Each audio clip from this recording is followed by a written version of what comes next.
하루 시작을 하게 됩니다. 틀린 것을 바로잡는다는 것은 쉽지 않은 일입니다. 물론 이제 본질적인 것으로 해서 그러니까 관약이 벗어난 그러니까 죄 가운데 있는 자들은 돌이켜 회개해야 되는 거고요. 교회 안에서나 또한 삶을 살아가면서 약간 다른 방향으로 갔다든지 조금 틀린 모습이 있다면 바꿔줘야 됩니다. 우리 누구든 실수할 수 있기 때문이죠. 교회에서는 목회자가 가르치는 사역도 있습니다. 예수님께서 제자들을 이제 데리고 다니면서 가르치셨던 것처럼 원래 목회자는 어, 성도들을 가르치는 사역도 있죠. 그래서 조금 틀린 부분은 수정해 줘야 되고 또 다른 방향이 있으면 조금 돌이켜 줘야 됩니다. 이런 부분이 굉장히 어려운 부분입니다. 쉽지 않죠. 그랬을 때 목회자가 이제 가르치는 사역에 있어서 어떤 자세를 가져야 되냐 한다 그러면 사랑과 매를 또 매와 사랑 함께 채찍과 사랑을 함께 가지고 가야 된다는 것이 있습니다. 어려운 부분이죠. 왜냐하면 사랑을 가지고 나가면 어, 배우는 자가 교만해지기도 합니다. 너무 사랑하고 온유한 마음으로 가져가면 너무 쉽게 생각하는 경우 있죠. 또 채찍을 가지고 가게 되면 금방 상처 입어 이제 하나님을 떠나는 경우 있습니다. 둘 다 적절하게 사용해야 되는데요. 이 적절이라는 단어가 쉽지 않은 부분입니다. 그러나 두 가지가 함께 같이 가야 되는 건 맞습니다. 너무 사랑과 온유함을 가짐을 통해서 상대방이 또 배움을 당하는 사람이 하나님의 말씀을 쉽게 생각하고 또 가르친 자를 또한 경시 여긴다 그러나요? 가볍게 여기면 어, 가르침의 깊이에 새겨지지 못합니다. 또한 채찍과 어떤 훈계가 있어야 되는데 책망이 있어야 되는데 그것이 아주 지혜롭게 하는 경우 그것이 책망으로 받아들이고 그리고 자기가 교훈 삼아 돌이키면 되는데 감정을 건드려 놓게 되면 쉽게 떠나죠. 마음의 상처도 입을 수 있습니다. 그러나 오늘 사도 바울은 우리에게 그 말씀 앞에서 이렇게 말씀하고 있습니다. 내가 너희들에게 어떻게 나갈 권하냐라고 묻죠. 그 말씀의 제목은 사랑과 온유한 마음으로 나아갑니다. 사도 바울이 고린도 교회에 이제 보내는 서신 가운데 내가 너희들이 어떻게 나갔으면 좋겠냐라고 물어요. 그러니까 내가 너희들이 어떻게 나가길 원하느냐? 무엇을 원하냐? 내가 매를 가지고 너에게 나가랴? 사랑과 온유한 마음으로 나가랴? 이렇게 말씀하신 부분이 고전 4장 20절 21절 말씀이거든요. 한번 같이 읽어보도록 하겠습니다. 하나님의 나라는 말에 있지 아니하고 오직 능력에 있습니다. 너희가 무엇을 원하느냐? 내가 매를 가지고 너에게 나가랴? 사랑과 온유한 마음으로 나아가랴. 이 말씀에 앞서서 내가 무엇을 원하느냐? 너희가 무엇을 원하느냐? 내가 매를 가지고 너희에게 나아가랴? 사랑과 온유한 마음으로 나아가랴? 안에서 나가는 거 앞서서 20절 말씀이 오게 되면 하나님 나라는 말에 있지 아니하고 오직 능력에 있음이라. 라는 말씀을 통해서 지금 교훈하고 있는 또 교훈의 대상자가 어떤 문제가 있는 것인가라는 것을 미리 짐작해 볼 수 있죠. 말만 하고 능력이 없는 자라는 걸 우리가 알게 되죠.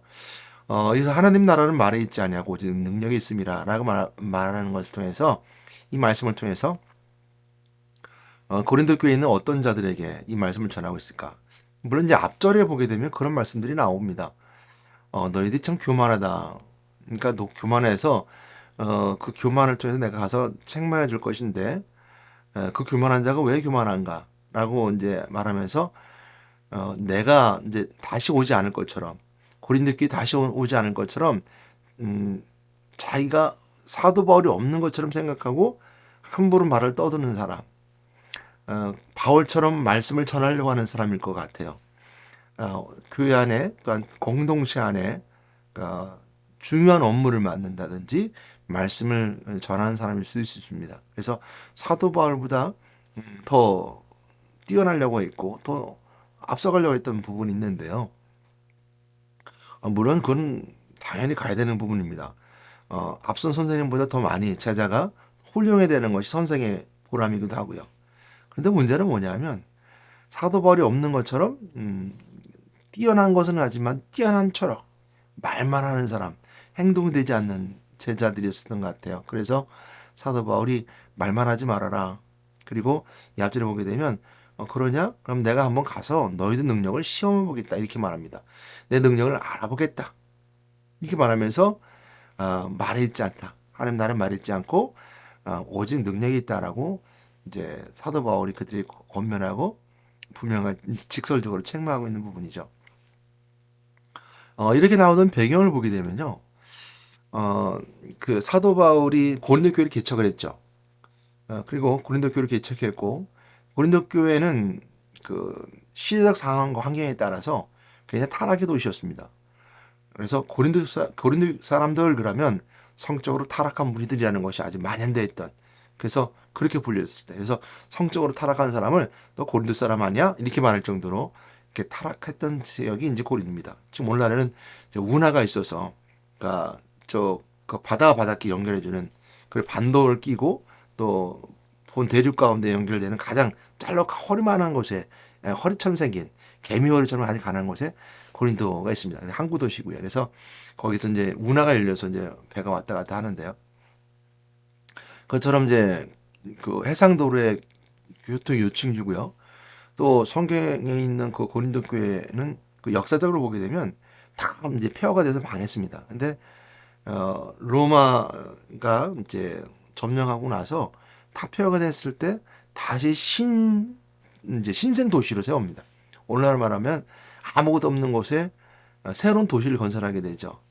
그러니까 이제 고린도에 많은 사람들이 몰려오는데 뭐 퇴역 군인, 뭐 무역상, 또 이렇게 노예들, 또 다양한 사람들이 몰려와서 새로운 도시가 형성됩니다. 그러니까 전통과 역사가 있었으면 그 전통과 역사 속에서 어떤 지혜로움이 있는 도시가 됐을 텐데 목적에 따라 모인 사람들이니까 뭐 다양한 사람들이 있어요. 종교적으로도 이제 그뭐 그 신전들도 많이 있었고 종교 신전들도 많이 있었고요. 성적으로 문란한 창녀들도 있었습니다. 성전에 있은 창녀들이죠. 그러니까 굉장히 문란한 도시였어요. 근데 거기 가서 사도 바울이 가서 개척을 합니다. 그러니까 교회가 어 그러니까 뭐 정말 은혜 가운데 잘 성장했으면 좋은데 그러지 못했던 것 같아요. 계속 문제를 일삼아요. 이제 앞장에 보게 되면 당을 만들어서 파를 만들어서 나는 바울파다, 아볼로파다, 뭐 개바파다, 뭐 그리스도파다 해서 파벌 싸움이 일어나고요. 이제 그러면서 또 뒤에 가게 되면 또 이제 음식 먹는 문제, 뭐 제사 지내는 문제, 뭐 이런 문제들이 계속 뭐 결혼 문제까지 이제 계속 문제점들이 드러나게 되죠. 그래서 이제 고린도에 이제 사도 바울이 이제 고린도전서를 통해서 서신을 보내게 되는데요. 이제 이 고린도서 보내기 전에 먼저 앞서 보냈던 것이 있었습니다. 그러나 그것은 이제 성경에 기록되어 있지 않지만 고린도전서 가운데 내가 너희들에게 먼저 말한 것이 있는데 먼저 서신에 의하면 이런 식으로 표현된 경우가 굉장히 많아요. 그래서 먼저 메시지를 주고 그 메시지에 따라서 그들의 이제 피드백이 온 것을 통해서 다시 한번 이렇게 복음을 전하는 것인데 그러면서 무엇을 상기고 싶으시냐면 그 얘기를 해요. 사도 바울이 너희들은 내가 복음으로 낳은 자식들이다 이렇게 말해요. 바울은 결혼하지 않았죠. 그래서 사도 바울은 그들에게 나갈 때 아버지와 같은 마음으로 나가기를 원했던 거예요. 그래서 4장 14절부터 쭉 보게 되면 세상에 1만 스승이 많은데 이렇게 말해요. 세상에 1만 스승이 있으되 아버지는 많지 아니하니. 그러니까 내가 너희들에게 스승처럼 나간 것이 아니라 아버지와 같이 나갔다 그랬습니다. 오늘날은 그렇죠. 선생과 제자의 관계, 또 교수와 학생의 관계라든 이런 모든 관계는 그 물질적으로 서로 연결되어 있습니다. 그러니까 나는 돈을 주고 난 배우는 거고 나는 돈을 받고 너희들을 가르치는 거야. 그래서 대부분의 그 가르침들이 어디에 있냐면 세상을 살아가는 스킬, 기술에 이제 이렇게 집중되어 있습니다. 그러니까 과학이 발전한다고 이과가 발전되는 것지 않아는 뭐냐면 세상을 운영하는 기술적인 것에 자꾸 왜 거기에 이제 물질도 돈도 몰리고 또 모든 여러 가지 이제 그 집중될 수 있는 부분들이기 때문이죠. 그래서 이과, 문과도 많이 성형에 이제 발전해야 되는데 자꾸 이과가 발전하는 것은 자꾸 세상을 살아가는 스킬을 자꾸 알려주는 거죠. 기술적인 부분만 더 많이 알려주는 거죠. 생각하게 되고 인격을 생각하고 사람을 생각하는 이런 문과적인 사고보다는 자꾸 이과적인 사고를 하는 것이 이제 오늘날 이 모습 속에서는 교수와 제자, 학생, 스승과 제자의 모습이 그런 어떤 뭐랄까요 풍성한 사랑보다는 대부분 이제 경막하고 또 이해계산적이고 또 서로가 주고받는 것이 확실한 이런 것들로 형성되어 있다는 거죠. 그래서 이제 사도 바울이 보여주는 것처럼 내가 너희에게 나가는 건 아버지같이 나간다라는 마음 가지고 가르치는 사람 없어요. 세상에 선생님들이, 교수님들이 내 자식처럼 가르칠 경우는 없어요. 또 그렇게 되지 않고요.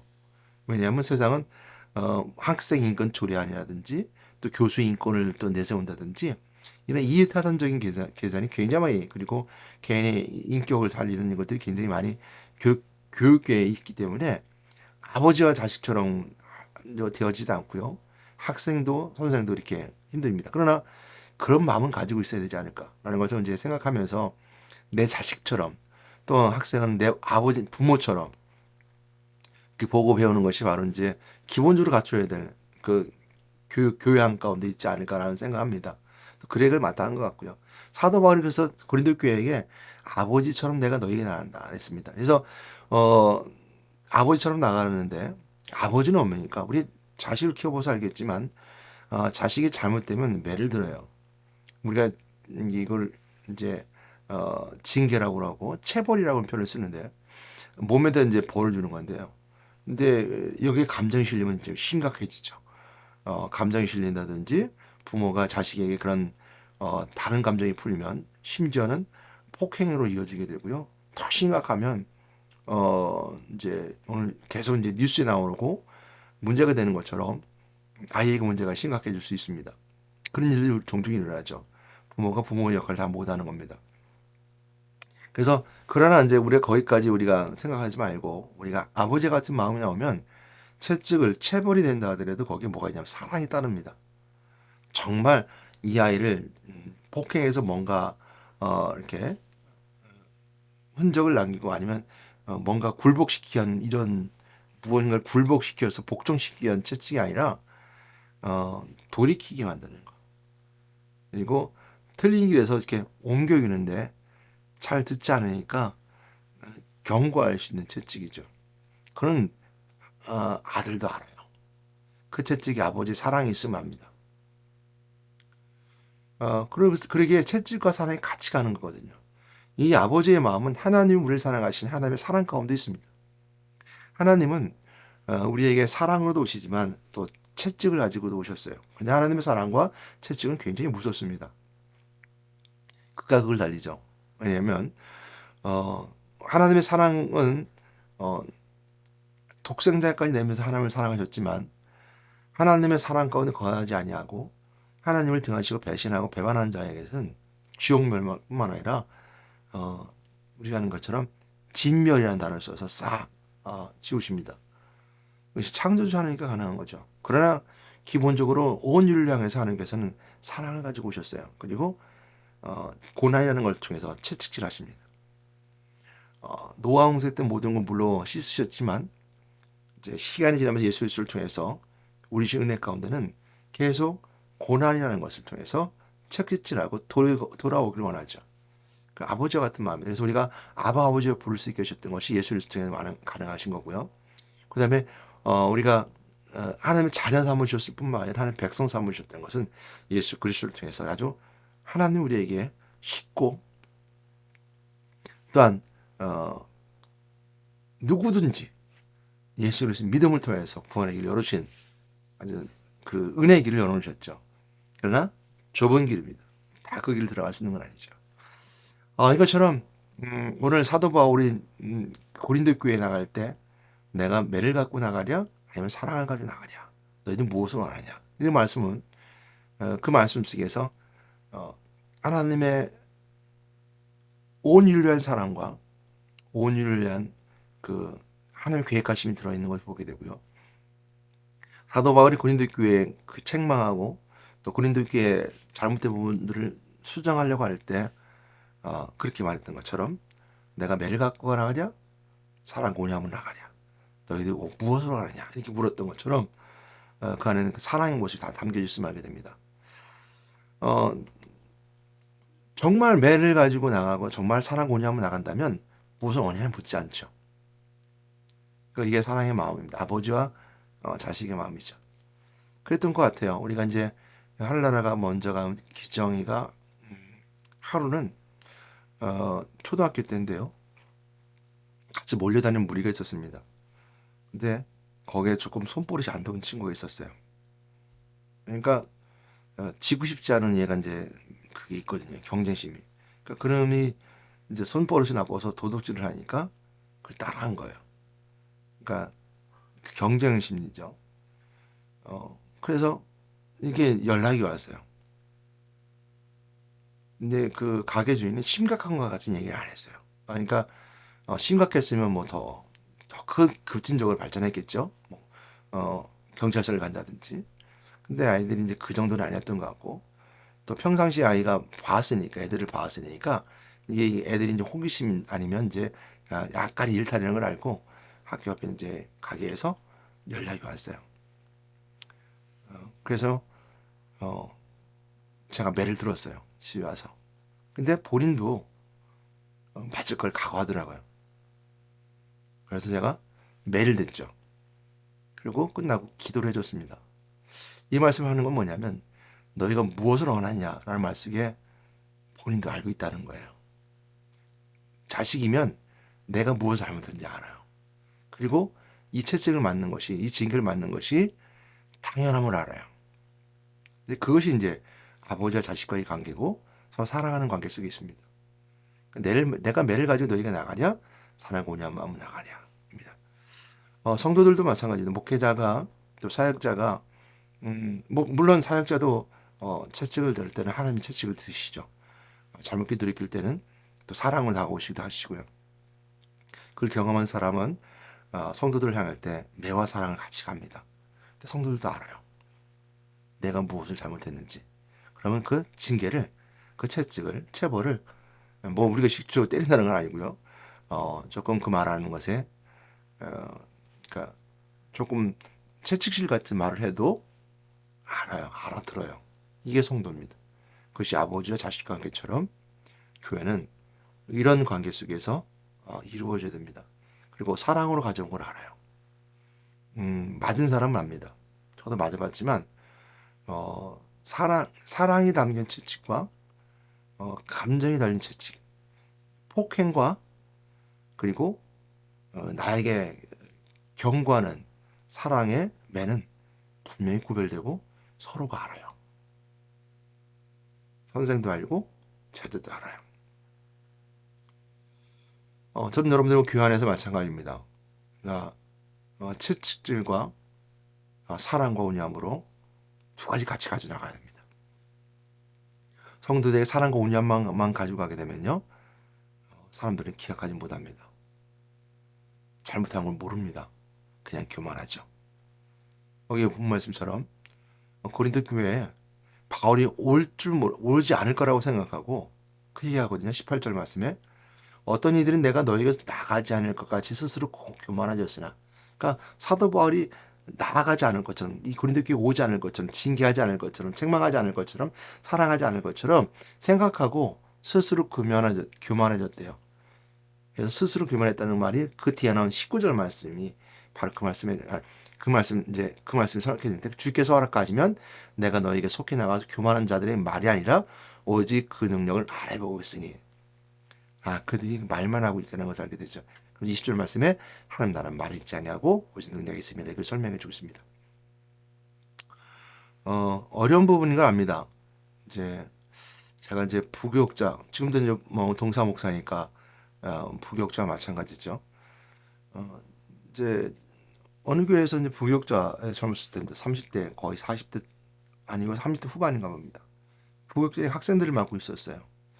학생들을 맡고 있을 때 학생들에게 뭐 승합차를 타고 이제 운전하면 지들끼리 욕도 하고 뭐 별별 합니다. 근데 제가 제재를 못 해요. 왜 그러냐면 하지 마. 우리가 하나님 사람 그러지 않아야지라고 하는데 이 학생 때는요. 다 그런 건 아닙니다. 부모하고 연결되어 있어서 부모에게 다 진실을 알리지 않아요. 자기들이 욕을 해서 뭐 이렇게 해서 목사님 하지 말랬다니까 아니면 전사님 하지 말았던 소리 안 해요. 전사님이 야단치셨어요.